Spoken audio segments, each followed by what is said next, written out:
Installer une pompe à chaleur pour faire des économies, c'est bien joli. Mais comment dénicher un bon installateur sans perte de temps et d'énergie? Pour trouver des artisans aguerris, c'est easy. Easy by EDF vous conseille pour votre pompe à chaleur et s'occupe de son installation. Voir conditions sur easy-by-edf.fr. L'énergie est notre avenir, économisons-la. Mes travaux réussis, c'est simple, c'est easy. Sunderlight Production. Nous le savons tous, le sucre a la réputation d'être particulièrement addictif. Par exemple, chez les jeunes enfants, l'envie de sucre est presque innée. D'ailleurs, avez-vous remarqué à quel point certains d'entre eux peuvent être comme assoiffés de bonbons, de lait concentré ou encore de jus de fruits? Cela peut même inquiéter certains parents qui se sentent parfois désarmés face à cette envie toujours plus grandissante de leur tout petit.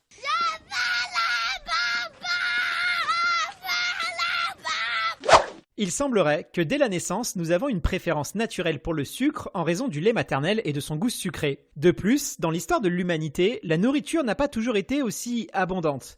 Les aliments sucrés offraient donc un avantage évolutif considérable pour les premiers êtres humains, des calories qui étaient indispensables à notre évolution.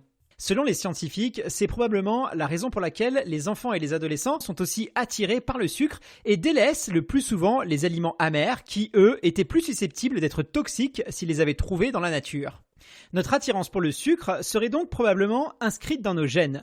Mais du coup, pouvons-nous continuer à être autant accros au sucre même en grandissant? Sur Internet, on peut trouver beaucoup d'études comparant le sucre à certaines drogues dures en matière d'accoutumance. Depuis le début de ce podcast, j'ai aussi reçu beaucoup de témoignages de personnes qui pensent avoir développé une sorte d'addiction avec cet aliment. Si le sucre est vraiment comparable à une drogue dure, cela pourrait être une catastrophe dans les années à venir avec l'augmentation de la surconsommation de sucre. J'ai donc envie de mener l'enquête sur les risques de dépendance face au sucre. C'est la raison pour laquelle je suis parti à la rencontre du docteur Sarah Koskas, psychiatre, addictologue au Centre d'études de recherche et de traitement des addictions à l'hôpital Paul Brousse de Villejuif. J'ai énormément de questions à lui poser, mais je ne vous en dis pas plus et je vous laisse découvrir tout ça avec moi.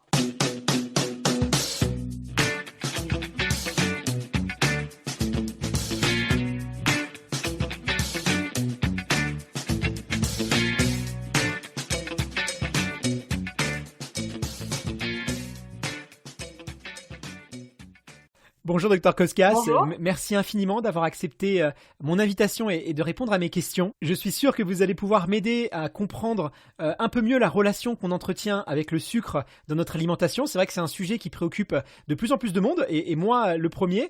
Et donc j'ai plein de questions à vous poser. Alors vous êtes une psychiatre spécialisée en addictologie et l'addiction c'est un sujet complexe avec une multitude de représentations aussi bien morales que sociales et qui touche à des notions de plaisir et d'interdit. Alors c'est un sujet avec énormément d'enjeux parce qu'on estime aujourd'hui que 20% des causes de mortalité sont liées à des phénomènes d'addiction. Alors déjà pour que les choses soient peut-être plus claires pour tout le monde, vous en tant que psychiatre, comment vous définiriez l'addiction et quel type de patient vous êtes amené à recevoir en consultation? Alors déjà, c'est très important en effet de redéfinir les choses puisque le terme addiction est utilisé à tort et à travers et notamment même sur des paquets de bonbons, des paquets de chewing-gum. Donc c'est important de rappeler qu'une addiction c'est une maladie. C'est une maladie, c'est une perte de contrôle de la consommation d'une substance ou d'un comportement qui engendre des conséquences négatives sur un temps suffisamment long. Il faut quand même qu'il y ait une certaine durée. On n'est pas addict si on fait un comportement où on a une consommation inhabituelle pendant un mois ou deux.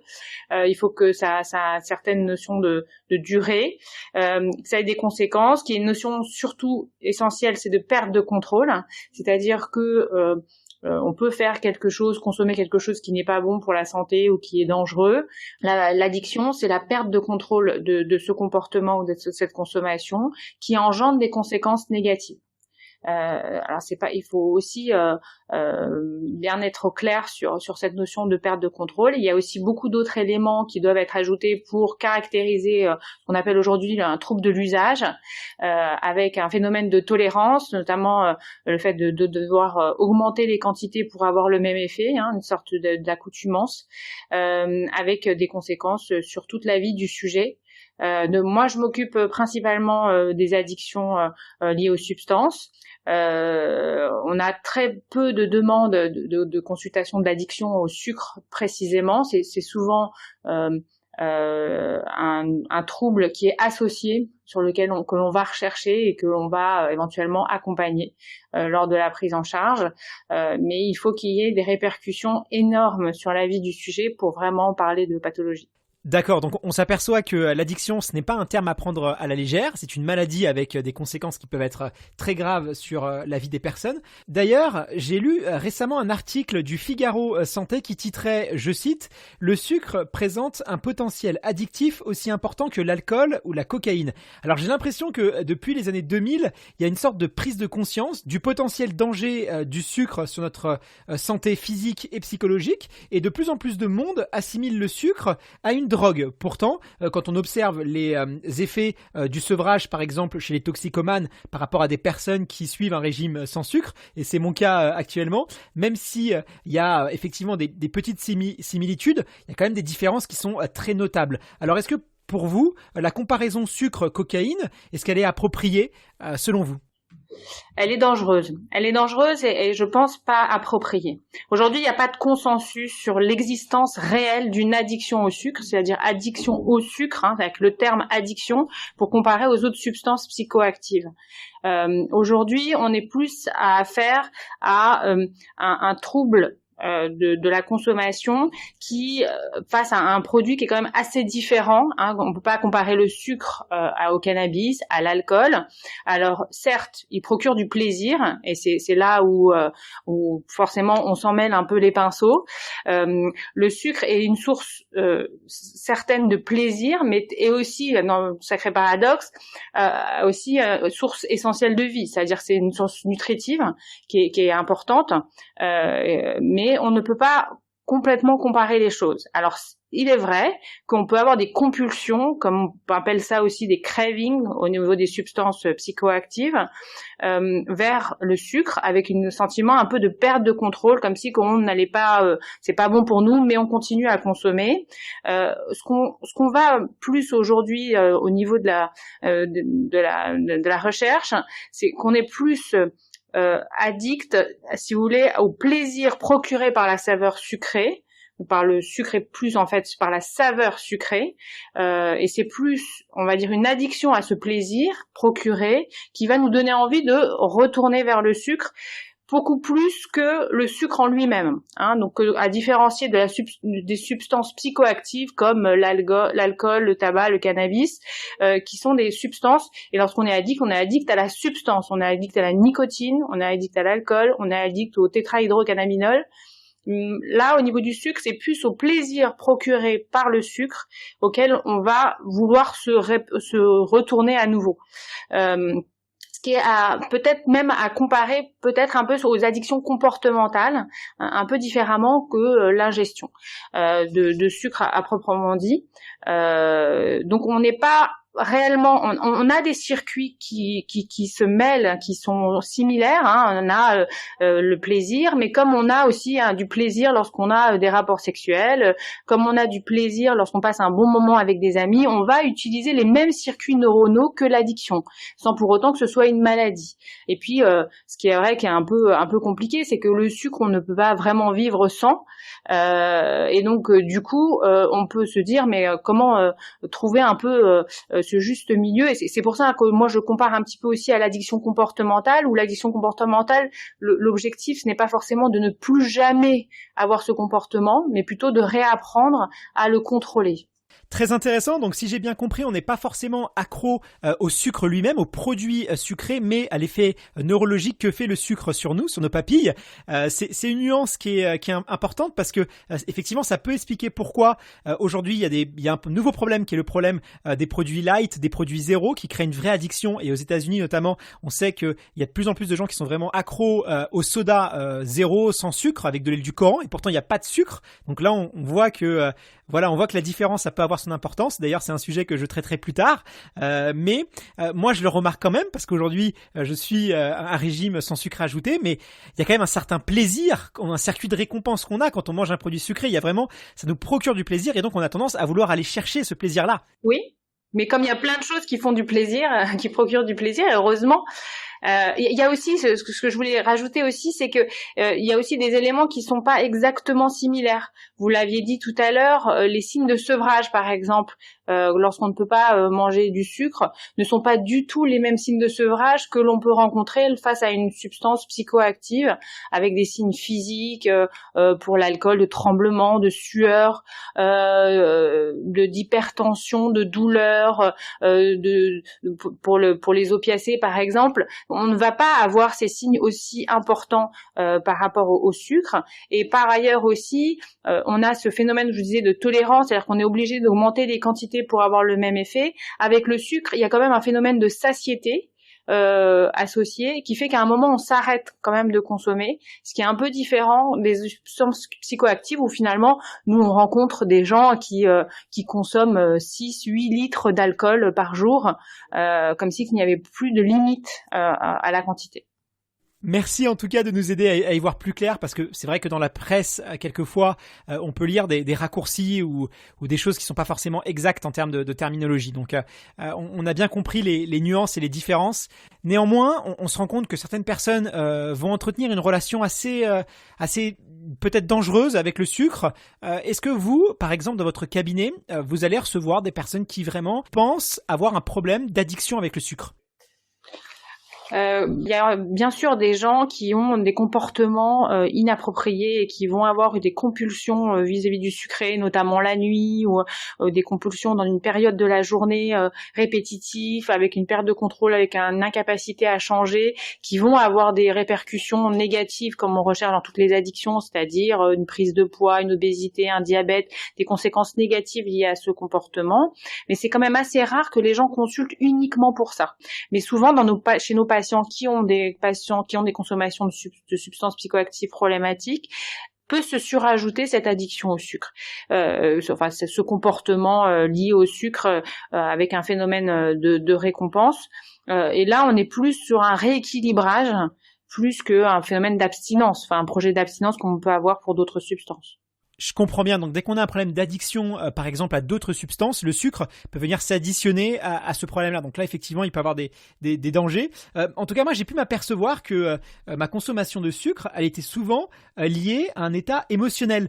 Par exemple, comme du stress, de l'ennui, de l'anxiété ou encore même de la colère. Alors, est-ce que mon impression elle est exacte ? Est-ce que vraiment, dès qu'il y a une émotion, on va vouloir peut-être essayer de la traiter avec du sucre ? Est-ce qu'il y a un vrai lien ? Évidemment. Évidemment que quand on n'est pas bien, on va chercher quelque chose qui va nous faire du bien. Évidemment, comme on va être attiré par quelqu'un qui aime bien faire du sport, et il est pas bien, il va aller faire du sport. Il est pas bien, il va appeler quelqu'un qui l'aime bien et qui va lui faire du bien. Et forcément, trouver quelque chose de sucré, c'est quand même assez facile. C'est quand même un accès assez facile. Et donc, on va très vite, en effet, avoir ce comportement. D'ailleurs, on utilise ça dès le plus jeune âge. Il arrive que on utilise parfois de l'eau sucrée pour des bébés, pour les soulager face à des douleurs, comme à visée antalgique, apaisante, réconfortante. Donc oui, le sucre a un effet métabolique de satiété, de satisfaction, parce qu'on recherche une énergie et on va satisfaire cette énergie. Mais il y a aussi un effet hédonique avec un plaisir perçu qui va faire du bien. Et voilà. Et quand on veut retrouver des amis, forcément, c'est autour d'une bonne table pour manger quelque chose de bon avec un effet récompense. Avec ce désir du coup, comme nous sommes des cerveaux humains extrêmement développés, on va mettre en mémoire que quand on fait ce comportement dès le plus jeune âge, ça fait du bien et donc on va avoir envie de le recommencer. Et bien sûr que on recherche un effet plaisir, bien sûr. Intéressant, et ce que vous me dites, ça me fait penser à autre chose. J'ai remarqué qu'il y avait des personnes qui semblent être pas du tout ou très peu sensibles à cet effet réconfort du sucre, qui sont même très peu intéressées par le sucre. Du coup, est-ce qu'il y a des personnes qui peuvent être peut-être prédisposées, plus que d'autres en tout cas, à développer une relation un peu plus compliquée avec le sucre, et si oui, est-ce que ça va être lié à notre enfance, à notre éducation ou à des facteurs génétiques ? Oui, c'est probablement plurifactoriel. Alors, ce n'est pas uniquement génétique. Dans certaines études, ils ont pu montrer quand même qu'il y avait une part génétique chez à peu près un tiers des gens. Donc, une part génétique, c'est-à-dire qu'on a dans notre famille, il y a une sorte d'hérédité. Mais il y a aussi, dès le plus jeune âge, dès l'exposition prénatale, il y a certaines études qui ont pu montrer que lorsqu'on a été exposé dans la vie fœtale à du sucre de manière précoce, on aura une prédisposition. Bien sûr, si on a une symptomatologie dépressive, quand on a des symptômes dépressifs, comme on disait tout à l'heure, voilà, tout à l'heure on parlait plutôt d'humeur fluctuante, mais lorsqu'on a des réels symptômes dépressifs, on va être plus à risque de chercher du réconfort, comme on va être plus à risque de prendre de l'alcool, comme on va être plus à risque de chercher du plaisir quelque part, et donc du coup, une prédisposition. Et bien sûr que l'environnement, l'éducation, le fait de manger de manière inappropriée dès le plus jeune âge, c'est vrai la précocité de cet apport de sucre, ça d'ailleurs, je pense que l'industrie agroalimentaire l'a bien compris, que l'accès au sucre dès le plus jeune âge par des junk food, fast food riches en sucre peut favoriser bien sûr l'installation d'un trouble. Oui, je me souviens d'une étude qui avait été réalisée sur des enfants, notamment qui avaient été nourris pendant le plus jeune âge avec des petits pots qui, on le sait, ont tendance à contenir beaucoup plus de sucre par rapport à des enfants où les parents cuisinaient des produits bruts. Eh bien, on se rendait compte que les problèmes d'obésité ou d'addiction au sucre étaient plus importants chez cette part-là de la population. Donc, affaire à suivre et faire attention du coup dès le plus jeune âge à ce qu'on peut donner à nos enfants. Il y a aussi, en plus des émotions et du facteur peut-être héréditaire, on sait aussi que en termes de génétique, l'environnement peut jouer un rôle aussi important. Et par exemple, je me souviens que dans les années 90, il y avait pas mal d'études qui mettaient en corrélation notre consommation de télé avec notamment le grignotage et l'obésité. Alors de nos jours, c'est vrai que Internet et les réseaux sociaux sont de plus en plus omniprésents par rapport à la télé il y a encore quelques années. Et est-ce qu'on peut faire du coup un lien entre notre consommation de sucre avec nos usages des réseaux sociaux? Alors, ça peut paraître un peu étrange, mais je vais vous donner un exemple sur un célèbre réseau social de photos, Instagram pour ne pas le citer. Moi, j'ai souvent dans mes recommandations, les recommandations, donc c'est des images qui me sont proposées en fonction des algorithmes qui vont identifier ma personnalité. Eh bien, on va systématiquement me proposer. Alors, ça va être soit des photos d'animaux, mais moi, j'ai beaucoup de photos de desserts, de choses très sucrées. Et c'est vrai que du coup, ça me procure quand je regarde ces photos-là un espèce de plaisir. C'est assez étrange. Donc, est-ce qu'il n'y aurait pas un lien entre notre usage de ces nouveaux médias et notre consommation de sucre? Mais là, on est face à une des études les plus anciennes de notre existence du point de vue de la psychiatrie, on va dire, c'est le stimulus-réponse. Donc on a un stimulus et on a une réponse. Donc comme je vous disais, on a tous des sensibilités individuelles avec en mémoire des choses qui nous ont déjà fait plaisir. Et lorsqu'on les voit par un stimulus visuel et pas forcément gustatif, on va stimuler du plaisir. De voir quelque chose de plaisant peut procurer du plaisir sans forcément le manger. Et là, on n'est pas forcément là face à une addiction au sucre. Si vous voyez aussi une jeune fille qui vous plaît, que vous trouvez jolie, ça va vous procurer aussi du plaisir, sans pour autant que vous êtes en train de l'embrasser. Donc c'est un peu, si vous voulez, c'est une autre forme de stimuli. Et en effet, je pense que là, on touche quelque chose de fondamental, notamment par rapport à l'épidémie d'obésité. Par ce captage de points importants par nos téléphones et cette publicité un peu imposée, non choisie, on a un conditionnement et en effet un risque exponentiel de se diriger vers des consommations. Alors pas forcément avec un risque d'addiction, mais un risque d'obésité, un risque de surpoids, un risque de maladies cardiovasculaires, de diabète, et d'autant plus avec ces nouvelles technologies qui nous apportent énormément d'avantages.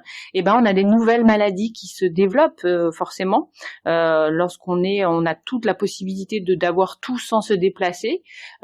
Aussi c'est bien, c'est extraordinaire, mais on a du coup moins d'activité physique et on va manger des choses qui ont un effet plus rapide pour gagner aussi du temps. Et donc quelque chose qui a un pouvoir sucrant peut-être plus important. Voilà, mais je pense qu'on touche à quelque chose d'assez dangereux. D'accord, donc il faut être vigilant avec ces nouveaux outils, ces réseaux sociaux et notamment les algorithmes qui les composent parce qu'ils ont tendance malheureusement à se nourrir de nos petits travers. Il y a autre chose d'assez contemporain, c'est aussi ce qu'on peut appeler la pression sociale et notamment le manger-bouger. On nous dit de plus en plus de faire de l'exercice alors que paradoxalement les gens sont de plus en plus sédentaires. C'est pas une mauvaise chose, mais c'est vrai que la personne qui peut-être, on va dire, développe un phénomène de sédentarité, d'addiction au sucre, du coup, va peut-être développer une forme de double peine en ayant un sentiment de culpabilité et de rejet des autres. Est-ce que c'est pas un risque d'aggravation, ça, pour certaines personnes? Alors, moi, je trouve ça dommage, en fait, le fait que, si vous voulez, quand l'évolution des choses, l'évolution de la santé, l'évolution scientifique fait qu'on apprend de plus en plus de choses. Et aujourd'hui, on sait beaucoup plus que, voilà, on sait que c'est pas bon et que c'est de trop manger. On évolue. Enfin, je veux dire, même si ça fait longtemps qu'on sait que l'obésité n'est pas bonne pour la santé, on voit qu'il y a une explosion de l'obésité et donc du coup, c'est important de bouger, c'est important. Voilà, on a une évolution médicale, scientifique, et on sait beaucoup plus de choses. Et les gens le vivent comme une frustration avec une privation de liberté, alors que on apprend des choses et qu'on découvre des maladies, on découvre des choses, et donc du coup, on voit que c'est pas bon pour la santé, et donc il y a une dynamique en disant voilà, on sait que ça c'est pas bon et ça c'est bon, et les gens le disent oui mais moi j'ai toujours fait ça, donc moi je veux pas changer, et donc du coup ils le vivent comme une privation de liberté. Donc on n'est pas dans une double peine, on est juste que on sait plus de choses aujourd'hui face à tout ça, on évolue, la science évolue, on apprend, on découvre des choses. Et c'est pour ça que probablement on a fait beaucoup d'avancées, notamment vis-à-vis du tabac, et que ça bouge, et qu'il y a moins de consommateurs de tabac qu'il y a quelques années, comme il y a moins de consommateurs d'alcool, parce que les choses bougent, les mentalités changent, et probablement que vis-à-vis du sucre, qui est quelque chose avec lequel on ne peut pas vivre sans, et qui est omniprésent, il faut accepter que le sucre n'est pas que bon. Voilà. Je pense que c'est un peu ça où faut peut-être aller. Après, il faut pas oublier la notion de plaisir. Je pense qu'il faut aussi pas non plus stigmatiser les gens, comme vous disiez, par rapport à cette histoire de culpabilité. Il faut pas oublier que le sucre procure du plaisir. C'est une des choses qui procure du plaisir dans la vie. Et donc, c'est important aussi de pas non plus vouloir mettre les gens dans des cases. Effectivement. Et une autre question que je me pose et que j'aurais peut-être pu vous poser au tout début de notre échange, mais comment est-ce qu'on peut savoir qu'on commence à développer une relation peut-être toxique avec le sucre? Est-ce qu'il y a des signes avant-coureurs qui doivent nous alerter?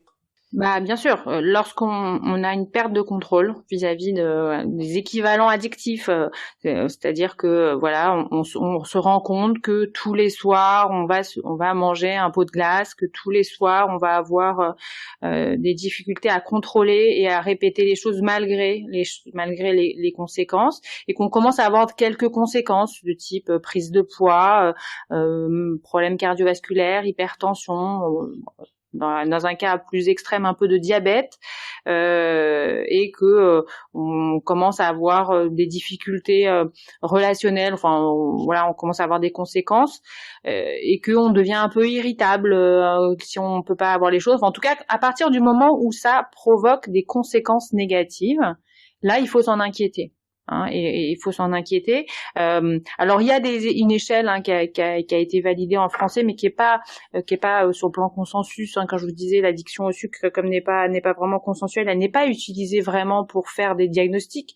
Elle est juste pour orienter éventuellement. Et donc la consommation en grande quantité de produits, la compulsion alimentaire, le phénomène un petit peu de tolérance quand même avec des produits de plus en plus sucrés, des comportements avec plus de boissons sucrées de manière systématique quotidienne. Il faut commencer à se poser des questions par rapport à ça. Et donc l'idée, c'est pas d'arrêter complètement le sucre, mais de regarder. Moi, je dis souvent, même par rapport aux substances psychoactives, en général, que les gens viennent me voir et disent mais qu'est-ce que je fais, qu'est-ce que je dois faire, où j'en suis. Je leur dis souvent de regarder leur consommation, de se regarder, plutôt que de se laisser porter et de repérer uniquement ce qui est négatif. Regardez pendant 1 semaine, 2 semaines, regardez votre consommation, notez ce que vous consommez, mais vous regardez et en ayant un esprit un peu objectif. Voilà, on appelle ça nous un peu un carnet de bord. Des consommations, lorsque on est un peu flou, on sait plus trop où on en est par rapport aux consommations. Et puis souvent après, nous, par rapport aux patients qui consomment des substances de type alcool, cannabis, il y a des problèmes de mémoire, donc ils savent plus trop vraiment ce qu'ils consomment régulièrement. Donc on leur demande de faire un carnet de bord, et donc c'est bien de noter ces consommations pour repérer et noter son poids et voir s'il y a une évolution par rapport à ça.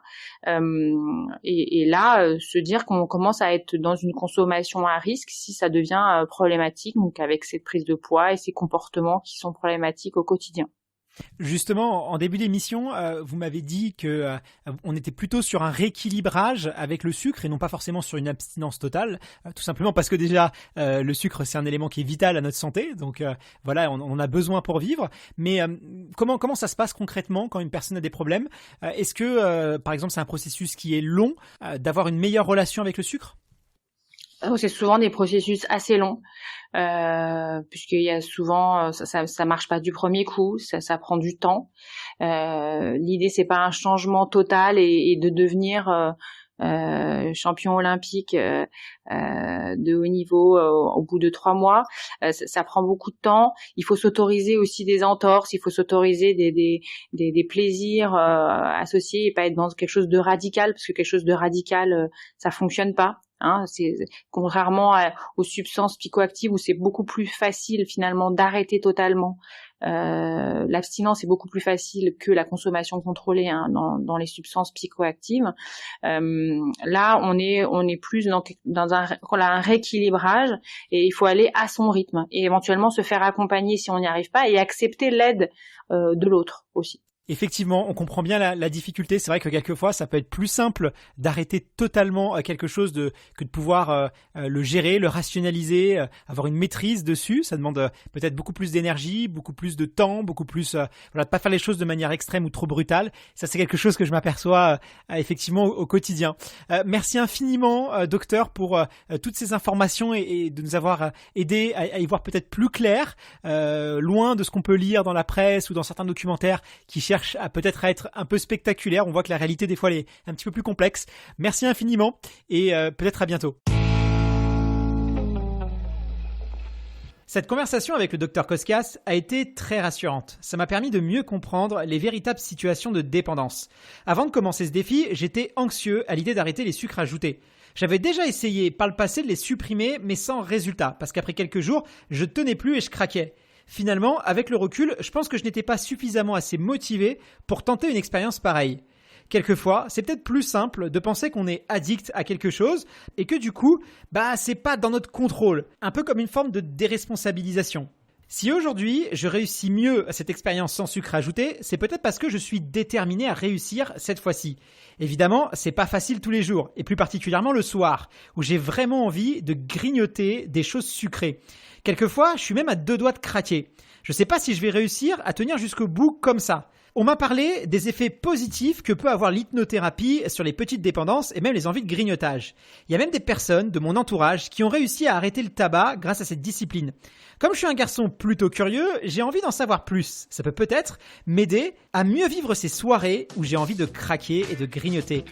Alors si vous voulez ne rien louper du prochain épisode, abonnez-vous au podcast et n'hésitez pas à me laisser une évaluation et à m'écrire un petit mot pour m'encourager ou me donner vos conseils et vos idées. Je vous donne rendez-vous dès vendredi prochain pour un nouvel épisode. Je vous dis à très vite.